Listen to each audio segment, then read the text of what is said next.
In this class, we will discuss the topic that is strain energy stored in a body when load is applied suddenly. Okay? तो जो last class थी उससे हमने discuss किया था कि जो हमारा जब ग्रेजुअली अप्लाइड लोड होगा तो उस केस में स्ट्रेन एनर्जी इस फॉर्मूले से कैलकुलेट की जाती है। सिग्मा इज स्ट्रेस, ई क्या है हमारा elastic constant and V is volume. ठीक है, जब न्यूमेरिकल हम इसका सॉल्व करेंगे तो उस टाइम पे देखेंगे कि कौन कौन सा डाटा हमें गिवन है, कुछ कौन कौन सी वैल्यू गिवन है और हम किस तरीके से बाकी जो डाटा गिवन नहीं है उसको कैलकुलेट कैसे करेंगे। फॉर एग्जांपल स्ट्रेस है, स्ट्रेस कैसे निकाल सकते हैं, लोड अपॉन एरिया। ठीक है, लोड गिवन होगा, एरिया गिवन नहीं होगा, एरिया के लिए क्या करेगा वो डायमीटर दे देगा। इसी तरीके से वॉल्यूम है, वॉल्यूम कैसे निकालनी है हमें, वॉल्यूम निकालनी है एरिया इंटू लेंथ। तो एरिया के लिए डायमीटर गिवन होगा, उस एरिया को जब लेंथ के साथ मल्टीप्लाई करेंगे तो हमारे पास वॉल्यूम आ जाएगा, तो वहां से हम स्ट्रेन एनर्जी निकाल सकते हैं।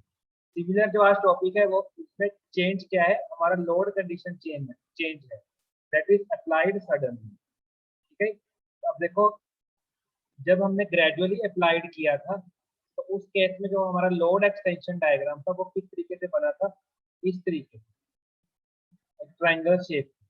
ठीक है, और जब अप्लाइड सडन कर रहे हैं, सडनली अप्लाइड लोड में जो हमारा लोड एक्सटेंशन डायग्राम है वो इस तरीके से एक बॉक्स टाइप बनेगा। क्यों बनेगा वो मैं रीजन बताता हूँ नेक्स्ट उसमें। When the load is applied suddenly due to body, the load is constant throughout the process of the deformation of the body. तो जो लोड है वो कांस्टेंट रहेगा पूरी बॉडी के, जब पूरी बॉडी में डिफॉर्मेशन हो रही है, डिफॉर्मेशन मतलब स्ट्रेन उसमें आ रही है। तो यहाँ पे क्या होता है, तो लोड, ठीक है ना, और यहाँ पे क्या होता है एक्सटेंशन, और यहाँ पे लोड है, यहाँ पे एक्सटेंशन, यहाँ पे एक्स है। ठीक है, इस स्क्वायर बॉक्स का मीनिंग क्या है कि जैसे जैसे आप लोड इंक्रीज करोगे उतनी ही अमाउंट में हमारा एक्सटेंशन होती जाएगी। ठीक है, इस जैसे जैसे आप लोड बढ़ाते जाओगे वैसे वैसे ही आपका जो स्ट्रेन है या एक्सटेंशन है वो इसमें आती रहेगी।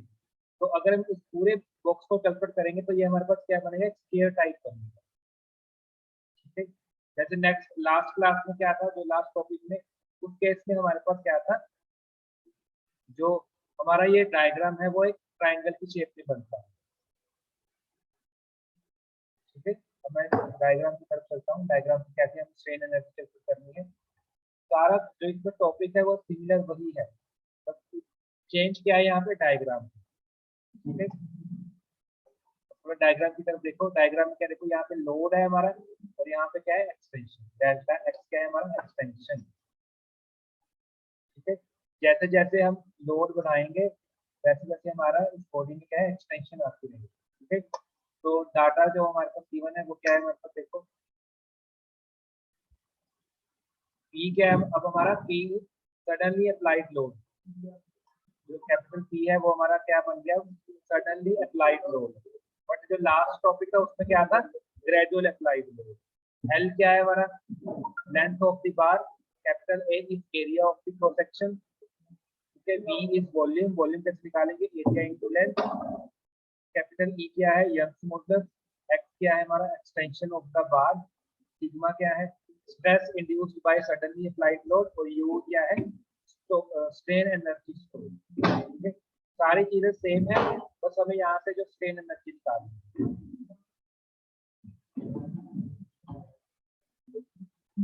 अब देखो हमने डिस्कस किया था कि जो वर्क डन, जो लोड एक्सटेंशन डायग्राम है वो हमें क्या देता है, स्ट्रेन एनर्जी। ठीक है, बट जो स्ट्रेस स्ट्रेन डायग्राम है वो हमें क्या देता है, strain energy per unit volume. ठीक है, बट हमारे पास ये क्या है, लोड एक्सटेंशन डायग्राम है, यहाँ पे लोड है और यहाँ पे क्या है एक्सटेंशन। ठीक है, तो जो लोड एक्सटेंशन डायग्राम है that gives us the energy, strain energy. Energy का दूसरा नाम क्या लिख सकते हैं, वर्क डन। तो work done by load is equal to area of the load extension curve, मतलब इस डायग्राम का एरिया। एरिया कैसे निकालोगे, ये क्या है हमारे पास एक ट्रायंगल बन गई है।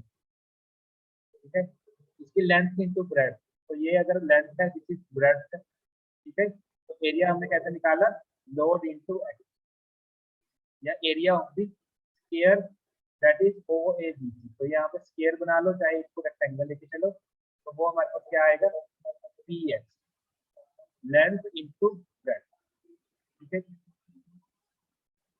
नेक्स्ट क्या देखो, as the load is applied suddenly the load P is constant when the extension of the bar takes place. तो वर्क डन का, वर्क डन की वैल्यू कितनी निकल के आई हमारे पास, पी इंटू एक्स। ठीक है, अब वर्क डन, अब देखो वर्क डन क्या होता है, वर्क डन इज एनर्जी। इसी वर्क डन को हम क्या लिख सकते हैं, strain energy stored in the body. ठीक है ना, वर्क डन और एनर्जी की यूनिट क्या होती है, जूल। तो इसका मतलब जो वर्क डन है वही हमारा क्या है, स्ट्रेन एनर्जी। ठीक है, तो work done by load due to sudden load is equal to the strain energy stored in the body. ठीक है, नेक्स्ट देखो,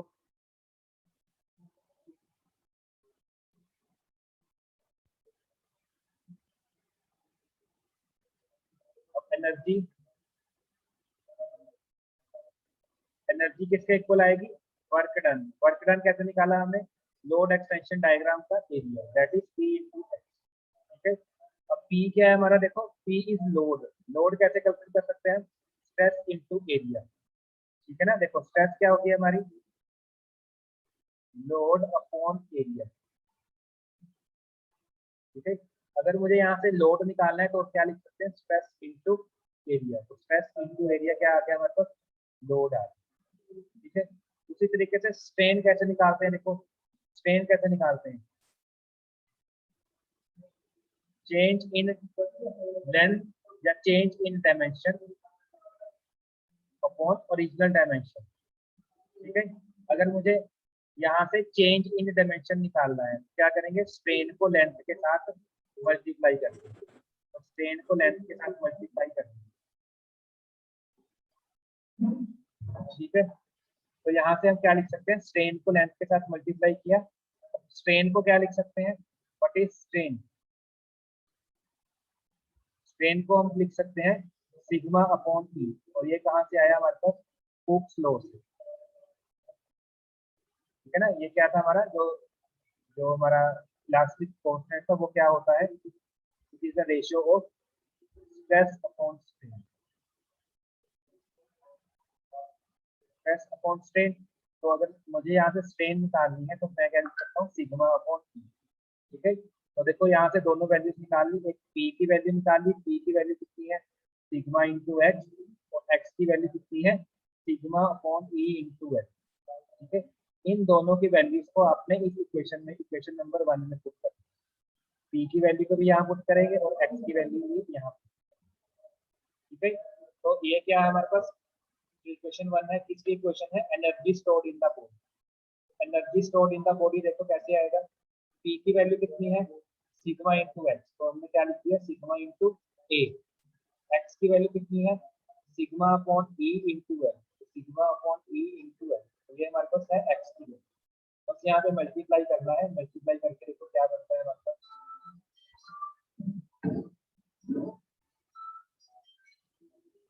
ठीक है, अब देखो sigma into sigma that is sigma square upon E into area into length.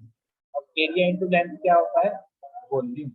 तो ये हमारे पास देखो क्या आ गया, strain energy stored in the body due to sudden load. जब सडन लोड आएगा तो उस केस में हमारा फॉर्मूला क्या होगा, sigma square E upon E into volume.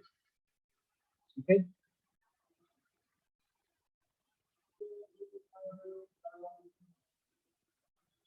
अब देखो कंपैरिजन है, देखो कंपैरिजन मतलब हमने दोनों चीजें डिस्कस की है यहाँ पे, कि जब ग्रेजुअली अप्लाइड लोड है, जब हमारा सडनली अप्लाइड लोड है, उन दोनों केसेस में हमने स्ट्रेन एनर्जीज को कंपेयर करना है। ठीक है, तो फर्स्ट क्या देखो, energy stored in the body due to gradually applied load.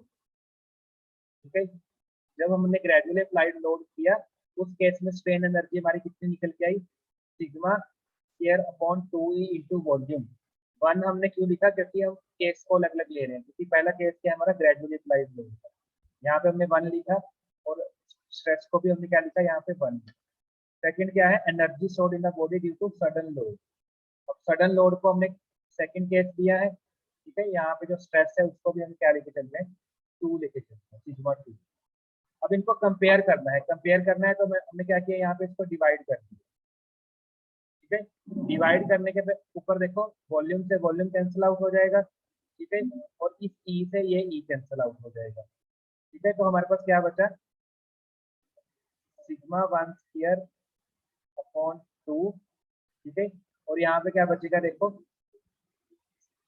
Sigma 2 square. ठीक है, जब ये दूसरी जगह जाएगा तो ये डिवाइड में हो जाएगा 1 अपॉन सिग्मा 2 स्क्वायर,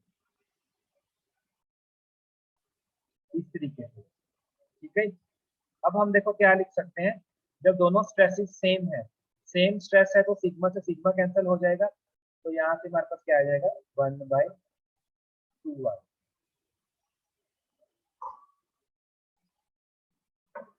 ठीक है, क्लियर है यहाँ तक?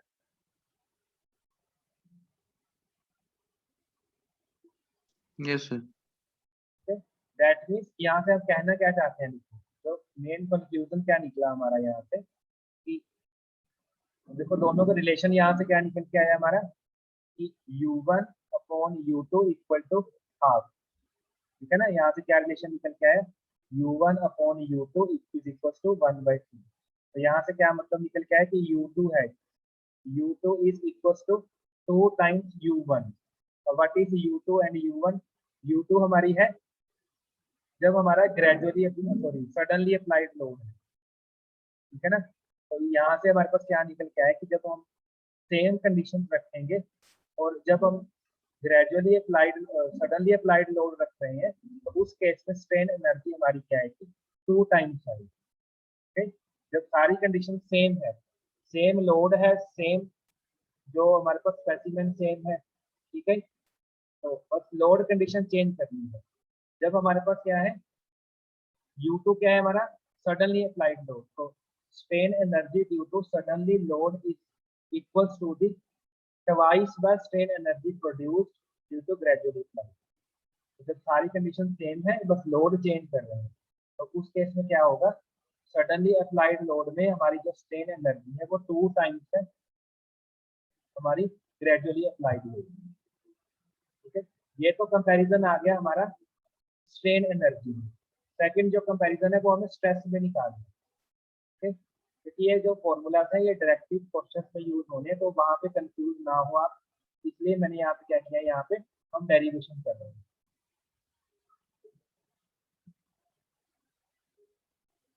अब देखो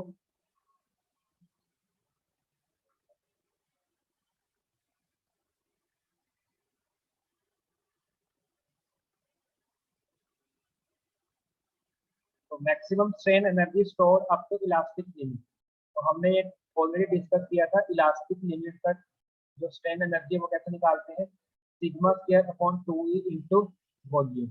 ठीक है, इस वॉल्यूम को क्या लिख सकते हैं, एरिया इंटू लेंथ। ठीक है, और वर्क डन क्या होता है, वर्क डन किसी भी बॉडी के थ्रू अगर हम वर्क डन पूछें तो वो कैसे निकालते हैं, P into x, load into extension. ठीक है, और P हमें पता है, एक्सटेंशन को हम क्या लिख सकते हैं, sigma upon E into L. ठीक है, अब देखो वर्क डन ये भी एनर्जी है और ये भी एनर्जी है ना, ये चीज भी हमारे पास एनर्जी की वैल्यू है और ये चीज भी हमारे पास है एनर्जी की वैल्यू। दोनों एनर्जीज की वैल्यू है, तो दोनों को कंपेयर किया, कंपेयर करने के बाद देखो क्या क्या चीजें कैंसिल आउट हो रही है, लेंथ कैंसिल हो रही है यहाँ पे। ठीक है, और ई के साथ ई कैंसिल हो गया। ठीक है, और हमारे पास क्या है देखो, इस सिग्मा के साथ एक सिग्मा कैंसिल आउट हो, तो हमारे पास क्या क्या चीज, क्या क्या जो वैल्यूज है वो बची, sigma area upon 2 into P. तो अगर हमें यहाँ से सिग्मा निकालना है तो सिग्मा कैसे आएगा, देखो 2 उधर जाके मल्टीप्लाई हो जाएगा, 2 into P upon area.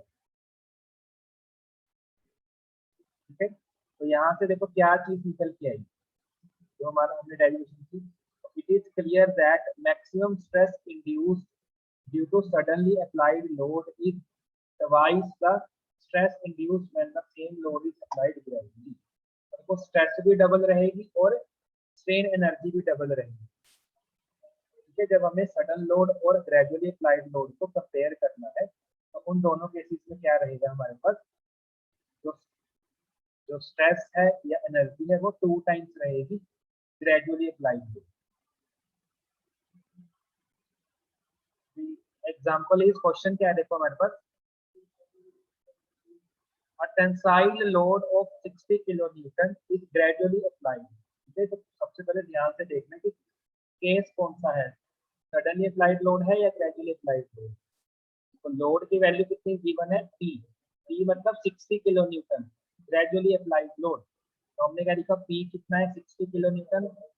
Kilo Newton को हमने न्यूटन में चेंज किया और 1000 से हमने मल्टीप्लाई किया यहाँ पे। ठीक है, is applied to a circular bar. तो जो हमारा स्पेसिमेन है वो क्या है, सर्कुलर है और उसका डायमीटर गिवन है। डायमीटर कितना है 4 सेंटीमीटर और लेंथ कितनी गिवन है 5 मीटर। ठीक है, हम इसको डायमीटर देखो 4 सेंटीमीटर है तो हमने इसको mm में कन्वर्ट किया 40 mm। एरिया कैसे निकालेंगे, क्रॉस सेक्शन एरिया। एरिया कौन सा होता था यहाँ पे, क्रॉस सेक्शन एरिया। ठीक है, क्रॉस सेक्शन एरिया क्या होता है 5/4 इंटू डी स्क्वायर। तो यहाँ से हमारे पास एरिया की वैल्यू निकल के आई। ठीक है, और नेक्स्ट क्या देखो, लेंथ। लेंथ कितनी है 5 मीटर। हमने इसको किसमें कन्वर्ट कर लिया, mm में, दैट इज 5000 mm। ठीक है, अब ये तो था हमारे पास डाटा गिवन। और क्या चीज गिवन है, ई इलास्टिक मॉडुलस। ई कितने गिवन है 2 × 10⁵ न्यूटन पर mm स्क्वायर। ठीक है, अब कैलकुलेट क्या क्या करना है, देखो calculation. Stretch in the bar.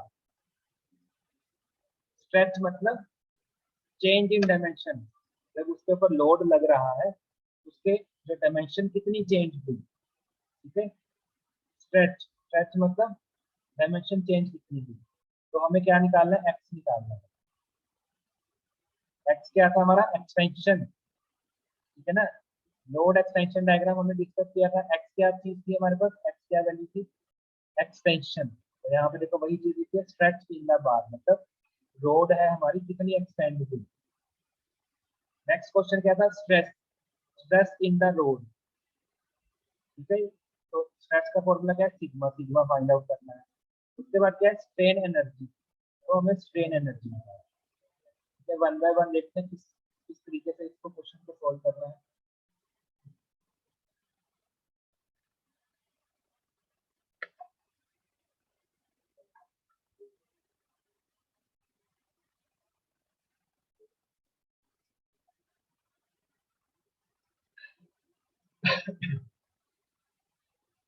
देखिए नेक्स्ट देखो, सबसे पहले हमने एक वॉल्यूम निकाली। वॉल्यूम कैसे निकालेंगे, एरिया इंटू लेंथ।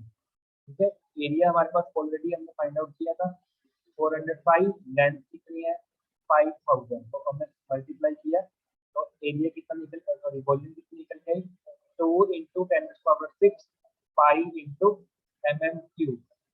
तो ई हमारे पास गिवन है 2 × 10⁵ न्यूटन पर mm।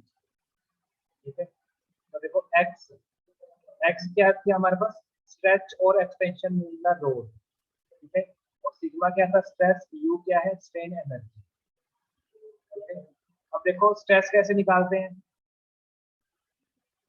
स्ट्रेस का फॉर्मूला क्या होता है, लोड अपॉन एरिया। ठीक है, तो लोड गिवन है 60,000। ठीक है, और एरिया हमारे पास गिवन है। दोनों को डिवाइड करेंगे तो यहाँ से क्या निकल के आ गई हमारे पास, स्ट्रेस निकल। उसके बाद हमें निकालना है स्ट्रेच। स्ट्रेच मतलब एक्स निकालना। एक्स कैसे कैसे निकालते थे, sigma upon E into L. ठीक है ना, और ये दोबारा यहाँ से भी निकाल सकते हैं। इलास्टिक कांस्टेंट क्या था हमारा, स्ट्रेस अपॉन स्ट्रेन। ठीक है, और ये स्ट्रेन अगर मैं यहाँ पे लिख दूं तो क्या लिख सकते हैं, सिग्मा अपॉन ई।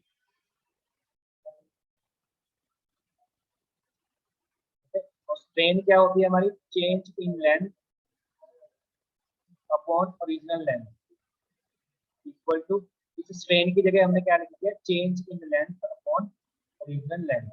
और साथ में क्या रहा, सिग्मा अपॉन ई। ठीक है, हमें फाइंड आउट क्या करना है, ओनली एक्स फाइंड आउट करना है। तो इस लेंथ, ये लेंथ क्या होगी, उस राइट हैंड साइड में जाके मल्टीप्लाई हो जाएगी। तो फॉर्मूला देखो क्या बना, sigma upon E into L, sigma upon E into L, ये यहाँ से निकल के आया। बस वैल्यूज पुट करनी है, वैल्यूज पुट की तो हमारे पास क्या आ गया, इतने mm उसकी जो जो रोड है हमारी वो एक्सटेंड होगी 1.19 mm। उसके बाद हमारे पास क्या है, strain energy.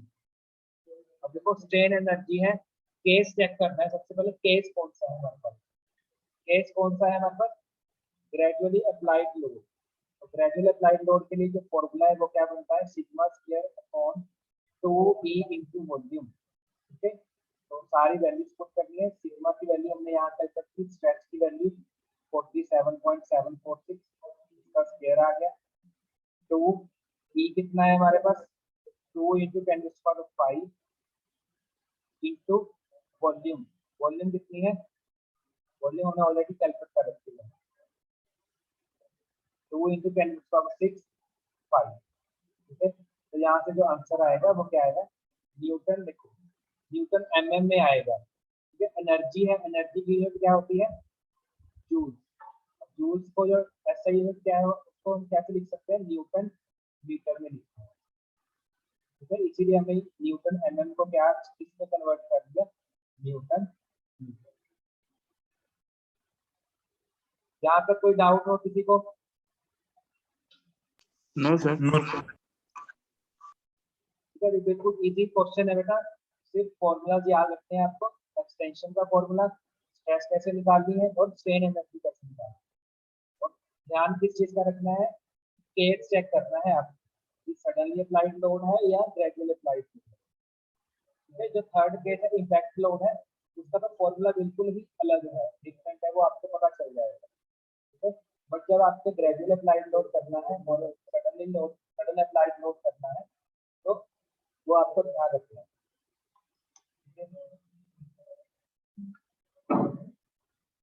So in the next question, यहाँ पे चेक करो, the tensile load of 60 kilonewton is applied suddenly।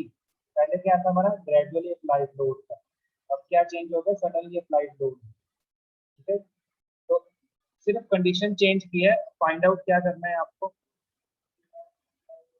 Calculate maximum instantaneous stress, और सिग्मा निकालना है आपको, स्ट्रेस फाइंड आउट करनी है। सेकंड, इंस्टेंटेनियस इलोंगेशन, इलोंगेशन मतलब एक्स निकालना है, और स्ट्रेन एनर्जी निकालनी है, यू निकालना है। बस कैलकुलेट करो, फॉर्मूलाज आपको सबको पता ही है, करोगे या मैं ट्राई करूं यहाँ से, सर ट्राई करते हैं। सर। ट्राई करो। अब देखो यस सर।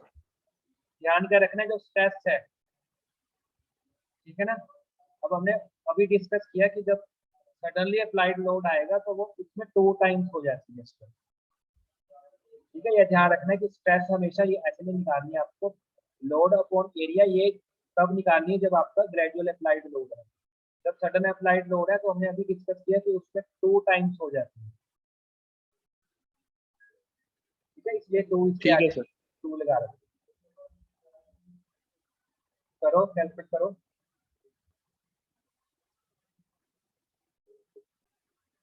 इजी है क्वेश्चन, क्वेश्चन इजी है या डिफिकल्ट है बेटा बताओ। हो जाना चाहिए सर। हाँ जी,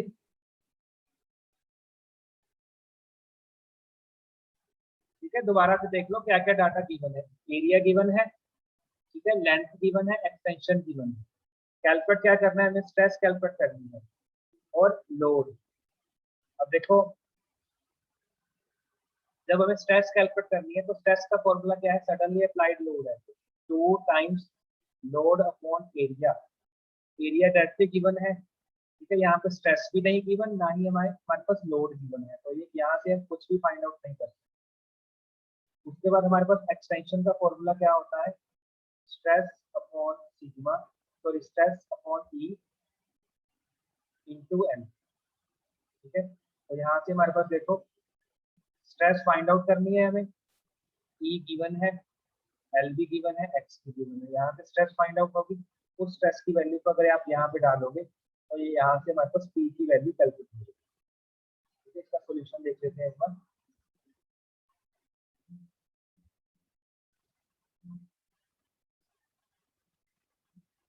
तो सबसे पहले देखो सॉल्यूशन में क्या है आपके पास, x की वैल्यू क्या है, x is extension sigma upon e into l।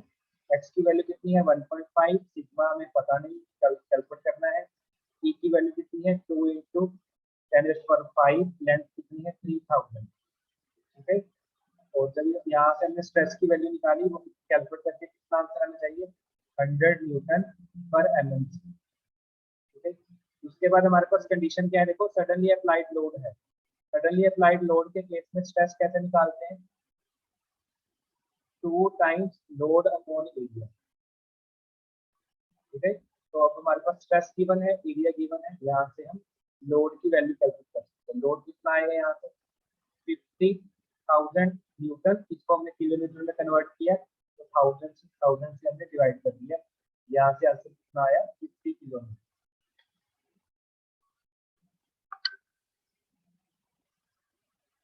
Clear है क्वेश्चन बेटा सबको?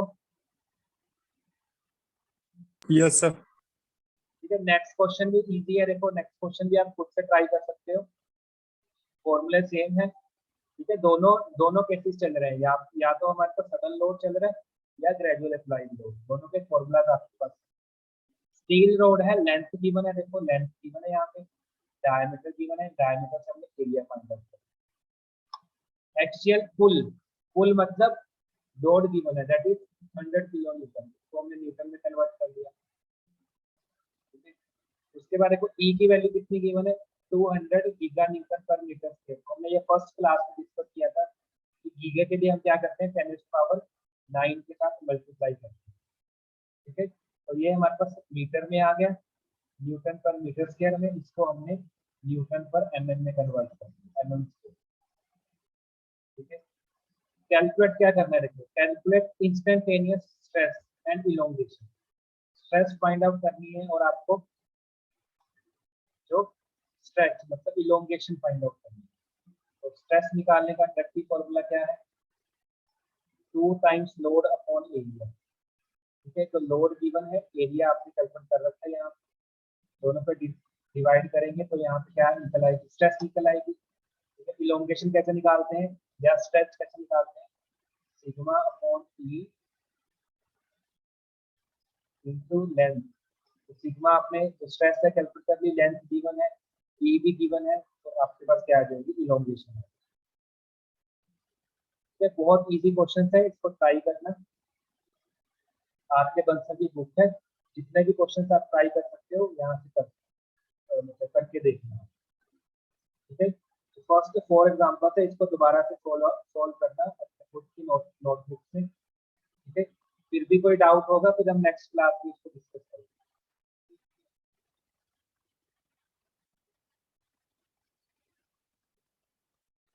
क्लियर है यहाँ तक?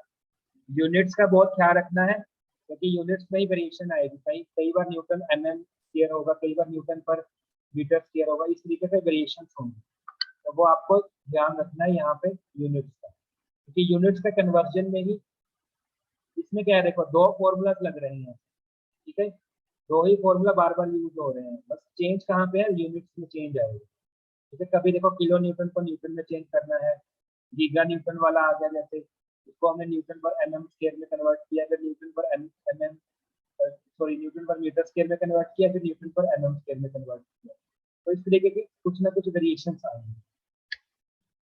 ठीक है, तो इन चीजों का ध्यान रखना है। थैंक यू, ये हमारा सेशन भी खत्म होने वाला है।